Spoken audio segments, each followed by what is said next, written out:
Hello everyone, welcome to our channel. బంగాళాఖాతంలో ఏర్పడినటువంటి ఉపరితల ఆవర్తన ద్రోణి బలపడి తుఫానుగా మారింది. దీనికి ఫెంగల్ తుఫానుగా ప్రకటించారు వాతావరణ కేంద్రం. ఈ తుఫాను ప్రభావంతో తెలుగు రాష్ట్రాల్లో అతి భారీ వర్షాలు నమోదు కాబోతున్నాయి. వివరాల్లోకి వెళ్ళి ఏ జిల్లాలో వర్షాలు పడతాయి తెలుసుకునే ముందు మీరు మన ఛానల్ ని సబ్స్క్రైబ్ చేయనట్లయితే వెంటనే సబ్స్క్రైబ్ చేసి దయచేసి ఈ వీడియోని లైక్ చేయండి. మాకు సపోర్టింగ్ అండ్ ఎంకరేజింగ్ గా ఉంటుంది. బంగాళాఖాతంలో ఏర్పడినటువంటి అల్పపీడనం బలపడి తుఫానుగా మారడంతో రాయలసీమ, దక్షిణ కోస్తా జిల్లాలో ఎడతెరిపిలేని భారీ వర్షపాతం నమోదవుతుంటే ఇప్పుడు భిన్నంగా తెలంగాణ జిల్లాలో కూడా ఈ ఫెంగల్ తుఫాను ప్రభావంతో వర్షాలు నమోదు కానున్నాయి.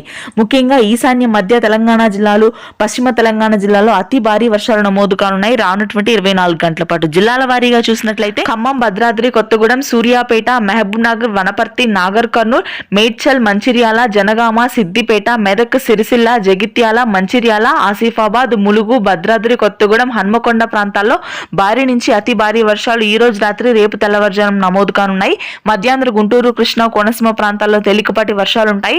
మళ్లీ శ్రీకాకుళం, విజయనగరం, విశాఖపట్నం, కోస్తా ప్రాంతాల్లో భారీ వర్షాలు నమోదయ్యే అవకాశాలు ఉన్నాయి.